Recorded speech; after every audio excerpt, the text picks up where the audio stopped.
सुख है कहाँ? सुख शांति है तो लोग मंदिरों, मस्जिदों, गिरजाघरों का चक्कर लगाते हैं।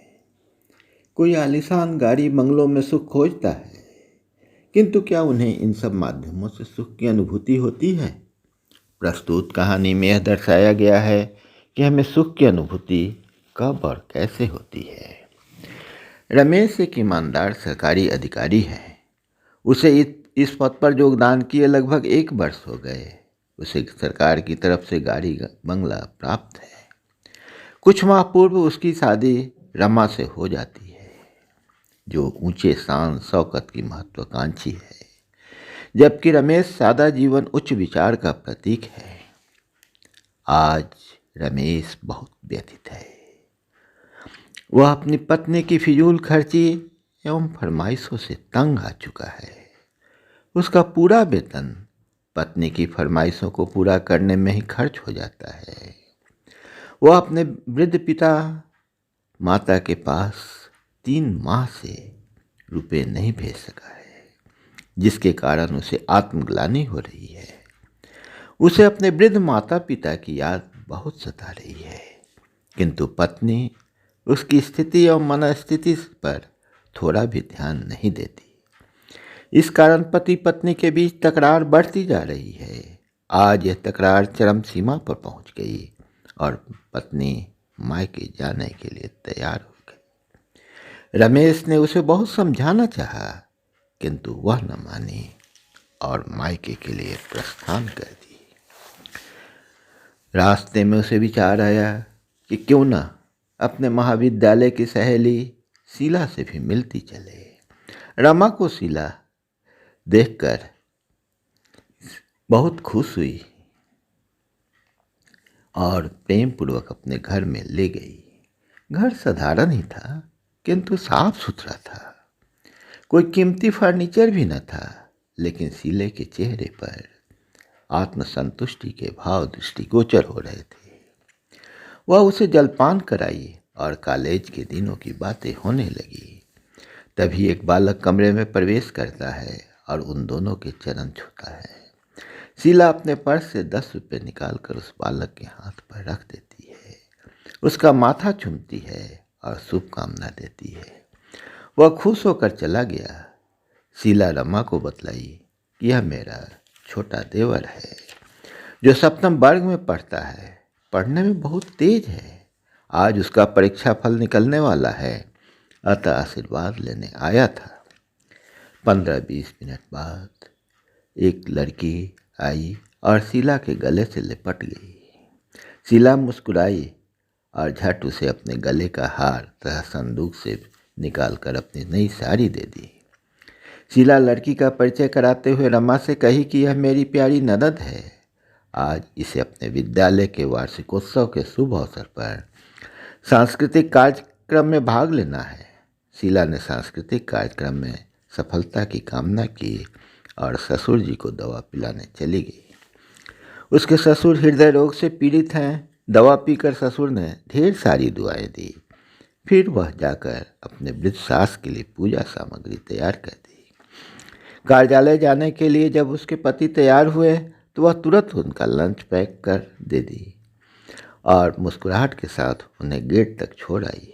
रमा इन सारी चीज़ों का अवलोकन ध्यान पूर्वक कर रही थी। दिन में रमा और शीला ने साथ साथ खाना खाया।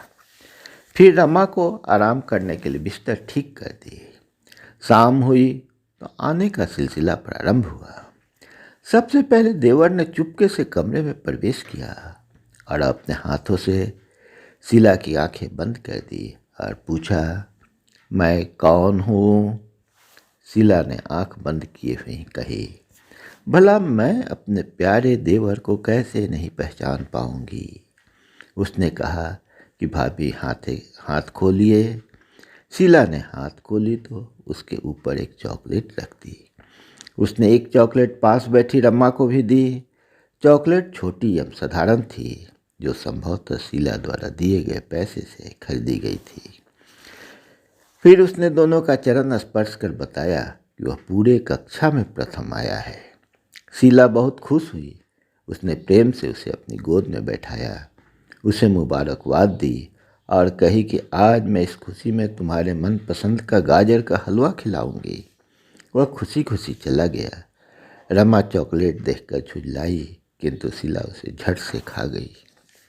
रमा व्यंग से पूछी, चॉकलेट कैसी लगी? शीला हंसते हुए बोली, रसमलाई से भी अधिक अच्छी, क्योंकि इसमें मेरे देवर के प्रेम का रस था। थोड़ी देर बाद उसकी ननद आई और दोनों को प्रणाम कर सांस्कृतिक कार्यक्रम का अपना पुरस्कार दिखाई। सांस्कृतिक कार्यक्रम के अवसर पर उसे जो नाश्ते का पैकेट मिला था, उसमें से एक रसगुल्ला निकालकर अपनी भाभी शीला के मुंह में खिला दी। फिर एक मिठाई रमा को भी दी। बची सामग्री घर के सारे सदस्यों के बीच बांट दी गई। शीला ने अपनी ननद को सांस्कृतिक कार्यक्रम में पुरस्कार जीतने के लिए बधाई दी। ननद शीला के बच्चे को लेकर बाहर घुमाने चली गई। कुछ समय बाद शीला के पति भी कार्यालय से लौटे।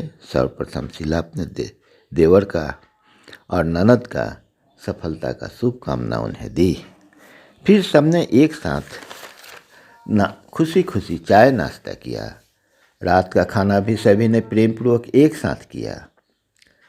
रमा जब बिस्तर पर लेटी तो सोचने लगी कि शीला के पास ना अपना बंगला है, न कार है, नौकर चाकर भी नहीं है, किंतु कितनी संतुष्ट एवं प्रसन्न है। दिन भर काम करके भी नहीं थकती। घर में प्रेम और शांति का साम्राज्य है। एक मैं हूँ कि मेरे पास सभी वस्तुएं हैं, किंतु मैं दुखी हूँ। मेरे पति का क्या कसूर है? वह तो एक ईमानदार इंसान है।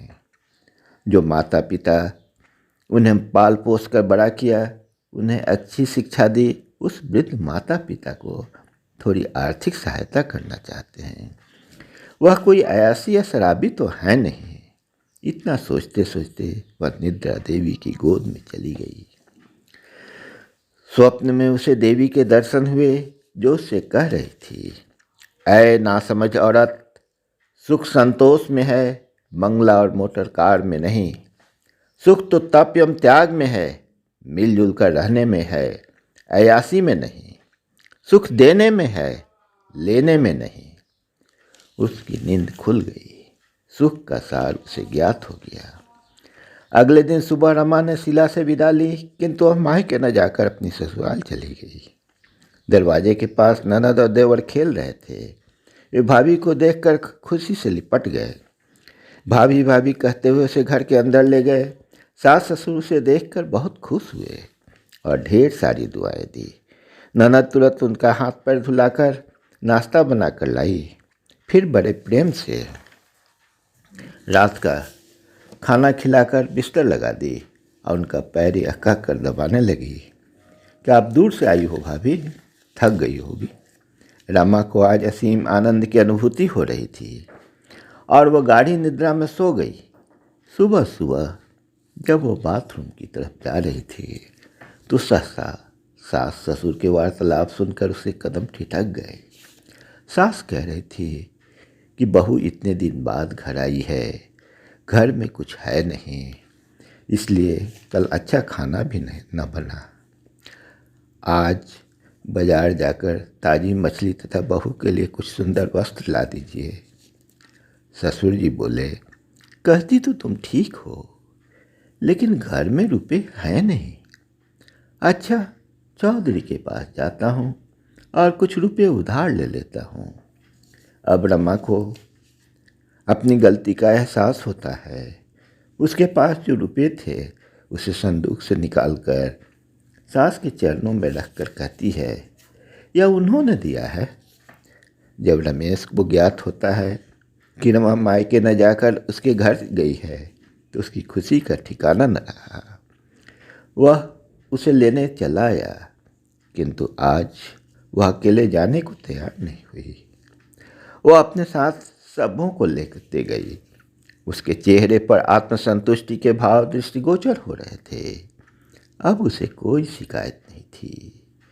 हो भी कैसे, उसे सुख की अनुभूति जो हो गई थी।